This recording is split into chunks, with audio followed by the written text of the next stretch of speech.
ખેડા જિલ્લાના ઠાસરા તાલુકામાં દશેરાના પવિત્ર પર્વના રોજ ફાફડા જલેબી રસિકોએ શાનદાર ઉજવણી કરી હતી। સમગ્ર ગુજરાતમાં વિજયાદશમીના અવસરે ફાફડા જલેબીનું ખાસ મહત્વ માનવામાં આવી રહ્યું છે। 10 દિવસના નવરાત્રિના અંતે અસત્ય પર સત્યની જીતને ઉજવતા લોકો આજે ફાફડા જલેબીનો આનંદ માણી રહ્યા છે। ઠેર ઠેર ઠેકાણે ફાફડા જલેબીની હટડીઓ અને હોટલોમાં ખરીદી અને વેચાણના ધમાકો જોવા મળ્યા હતા, જ્યારે લોકો પરિવાર સાથે આનંદ અને લહેજત સાથે આ વાનગીઓનો સ્વાદ લઈ રહ્યા હતા। લાખો રૂપિયાનું ફાફડા જલેબી વેચાણ અને ખપાતું જોવા મળ્યું છે, પણ આ પર્વની વિશેષ પરંપરા અને મીઠાશને પ્રતિબિંબિત સાબિત કરે છે। વડીલ, આપનું નામ?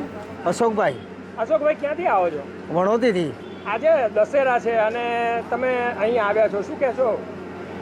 આ દર વર્ષે અહીંયા જે દશેરાનો આજે તહેવાર છે અને ડાકોરની પબ્લિક જે છે હોંશે હોંશે આ ફાફડા અને જલેબી આરોગ્ય છે, અને હું પણ એ રીતે દર વર્ષે અહીંયાથી ફાફડા અને જલેબી લઈ જાઉં છું। કેટલી લઈ જાઓ આમ સામાન્ય?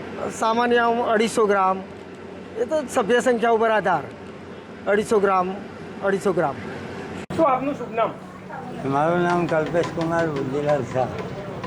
ખાસ કરીને કલ્પેશભાઈ, આજે દશેરા છે, ફાફડા અને જલેબી કેવી રીતે બનાવો છો અને વેચાણ કેટલું થાય છે, કેટલા કિલોમાં થાય છે? અને આમાં કેવું છે કે વરસાદની અવિરત એ હતી તો અમે તો ફાફડા ગરમ ગરમ બનાવીને જ આપીએ છીએ, બરાબર।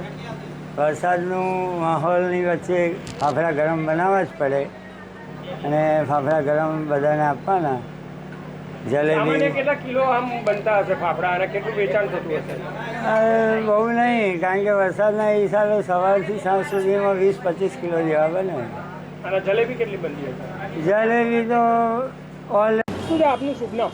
રાહુલ સુખડિયા, રાહુલભાઈ, ક્યાંના છો? ડાકોરનો છું। હા, ખાસ કરીને આજે દશેરા છે, ફાફડા અને જલેબી માટે શું કહેશો આપ? ફાફડા અને જલેબી વર્ષોથી વેચાય છે ડાકોરમાં। એમાં આનંદ રેસ્ટોરન્ટ અને અતુલ રેસ્ટોરન્ટ, એ બેના ફાફડા જલેબી બહુ સરસ આવે છે, વર્ષોથી લોકો ડાકોરના લોકો ખાય છે।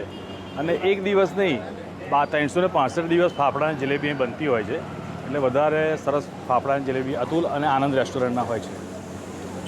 વડીલ, આપનું નામ? અશોકભાઈ। અશોકભાઈ, ક્યાંથી આવો છો? વણો